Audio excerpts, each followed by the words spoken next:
प्यारे बच्चों, आज हम हिंदी व्याकरण में पढ़ेंगे संज्ञा। बच्चों, हमारे आसपास मौजूद प्रत्येक वस्तु संज्ञा है। क्या ऐसा नहीं है? नहीं बच्चों, ऐसा ही है। देखिए, हम घर में रहते हैं, पार्क में खेलते हैं, स्कूल में पढ़ते हैं, बाजार जाते हैं, सिनेमा हॉल जाते हैं। अब आप देखिए कि यहाँ जो मैंने बोला, पार्क, घर, स्कूल, बाजार, सिनेमा हॉल, ये सभी संज्ञा के उदाहरण ही तो हैं। अब मैं आपको एक अनुच्छेद पढ़कर सुनाती हूँ जिसमें देखेंगे कि संज्ञा शब्द कैसे प्रयुक्त हो रहा है। आप ध्यान से सुनिए और देखिए। आयुष और अभिनव एक दिन पार्क में घूमने गए। वहाँ उन्होंने बहुत सारे बच्चों को फुटबॉल खेलते हुए देखा। क्यारियों में रंग बिरंगे फूल खिले थे। एक माली पौधों को पानी दे रहा था। तितलियाँ फूलों पर मंडरा रही थीं। यह सब देखकर आयुष और अभिनव खुशी से चहकने लगे। अब देखिए, यहाँ जिन शब्दों को मैंने रेखांकित किया हुआ है वे सभी संज्ञा के उदाहरण हैं। ठीक है बच्चों? तो इस तरह से संज्ञा की परिभाषा क्या होगी? जो शब्द किसी प्राणी, वस्तु, स्थान या भाव का बोध कराते हैं उन्हें संज्ञा कहते हैं। ठीक है? प्राणी का मतलब क्या है? जीव, मतलब मनुष्य। वस्तु जो चीजें होती हैं, स्थान मतलब जगह, और भाव जो हम खुशी, दुख, उत्साह, ये सब जो अपना जाहिर करते हैं वो होता है हमारा भाव। तो एक बार फिर से देखिए, जो शब्द किसी प्राणी, वस्तु, स्थान या भाव का बोध कराते हैं उन्हें संज्ञा कहते हैं। जैसे आयुष, माली, पौधा, फुटबॉल, फूल, खुशी इत्यादि शब्द संज्ञा के उदाहरण हैं। बच्चों, अब हम संज्ञा के भेद देखेंगे। तो संज्ञा के 5 भेद होते हैं: व्यक्तिवाचक संज्ञा, जातिवाचक संज्ञा, भाववाचक संज्ञा, द्रव्यवाचक संज्ञा और समूहवाचक संज्ञा। अब देखिए, व्यक्तिवाचक संज्ञा, व्यक्ति का बोध कराने वाले जो शब्द होते हैं उनको व्यक्तिवाचक संज्ञा कहते हैं। जाति का बोध कराने वाले शब्द को जातिवाचक संज्ञा कहते हैं। भाव का बोध कराने वाले शब्द को भाववाचक संज्ञा कहते हैं। द्रव्य का बोध कराने वाले शब्द को द्रव्यवाचक संज्ञा कहते हैं। और समूह का बोध कराने वाले शब्द को समूहवाचक संज्ञा कहते हैं। अब मैं आप लोगों को एक एक करके इसका परिभाषा लिखकर बता रही हूँ, आप ध्यान से देखें। अब देखिए बच्चों, व्यक्तिवाचक संज्ञा, जिन संज्ञा शब्द से किसी व्यक्ति, वस्तु या स्थान का बोध होता है उन्हें व्यक्तिवाचक संज्ञा कहते हैं। जैसे मोहन, गंगा, हिमालय, आगरा इत्यादि। दूसरा है जातिवाचक संज्ञा, जिन संज्ञा शब्द से संपूर्ण जाति का बोध होता है उन्हें जातिवाचक संज्ञा कहते हैं। जैसे पहाड़, फूल, नदी, बालक इत्यादि। अगला है भाववाचक संज्ञा, जिन संज्ञा शब्द से किसी गुण, दशा, भाव या अवस्था का बोध होता है उन्हें भाववाचक संज्ञा कहते हैं। जैसे खुशी, दुख, मित्रता, गर्मी आदि।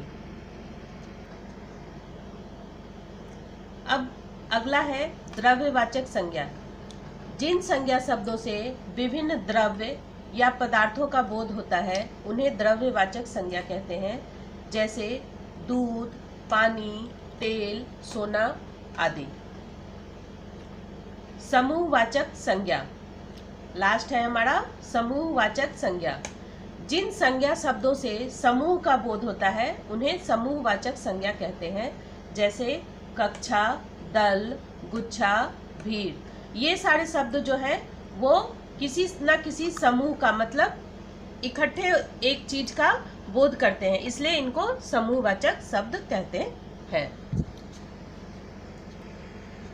अब बच्चों, आपको व्यक्तिवाचक संज्ञा और जातिवाचक की परिभाषा देखकर ऐसा लग रहा होगा कि दोनों तो एक जैसे ही संज्ञा है, लेकिन मैं आपको बताती हूँ कि दोनों एक जैसे संज्ञा नहीं है।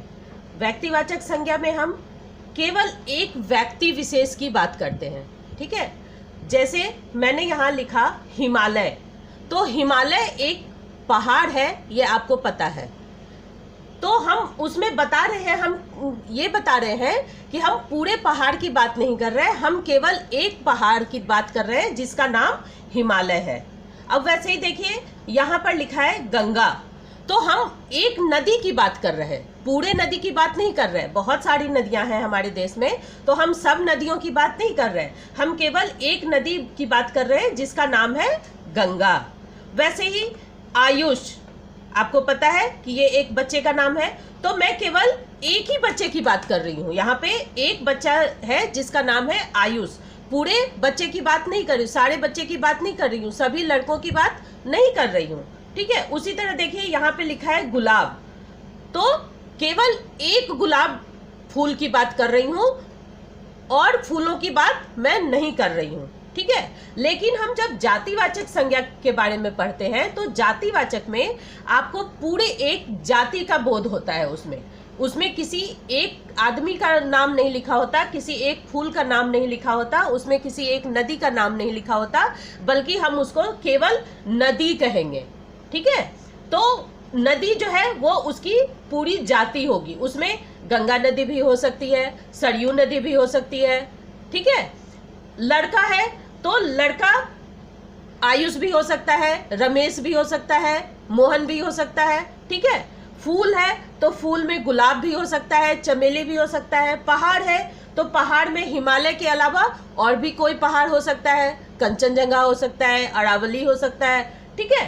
तो ये दोनों अंतर होता है व्यक्तिवाचक संज्ञा और जातिवाचक संज्ञा में। अब देखिए, यहाँ पे मैंने मैच करके भी आपको बताया है, तो इससे आपको समझने में आसानी होगी। अब बच्चों, हम देखेंगे कि शब्द को भाववाचक संज्ञा कैसे बनाते हैं। तो हम शब्द को भाववाचक संज्ञा बनाने के लिए 5 तरह से बनाते हैं। पहले जातिवाचक संज्ञा शब्द से, दूसरा सर्वनाम शब्द से, तीसरा विशेषण शब्द से, क्रिया शब्द से और अव्यय शब्द से।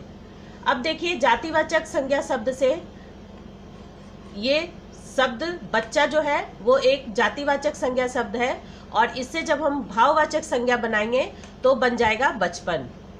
फिर देखिए, मित्र, ये भी जातिवाचक संज्ञा है, और इससे जब हम भाववाचक बनाएंगे तो बनेगा मित्रता। चोर, चोरी।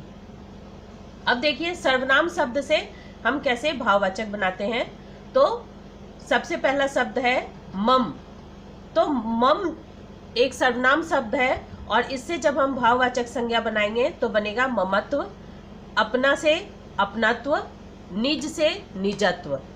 अब विशेषण शब्द से जब हम भाववाचक बनाएंगे तो कैसे बनेगा, जैसे देखिए, यहाँ लाल से लालिमा, बड़ा से बड़ाई, चतुर से चतुराई बना, ठीक है। अब हम देखेंगे कि क्रिया शब्द से कैसे भाववाचक बनेगा। जैसे यहाँ लिखा है पढ़ना, तो भाववाचक बन गया इसका पढ़ाई। कमाना, तो इसका भाववाचक बना कमाई। थकना, तो थकना से बना थकान। ये एक भाव है हमारा, ठीक है। अब हम देखेंगे कि अव्यय शब्द से कैसे भाववाचक बनेगा। तो देखिए, निकट से निकटता बना, समीप से सामीप्य बना, दूर से दूरी बना। तो बच्चों, आशा है कि आपको ये संज्ञा पाठ समझ में आ गया होगा, और आप मेरे चैनल को लाइक और सब्सक्राइब करना न भूलिएगा। धन्यवाद।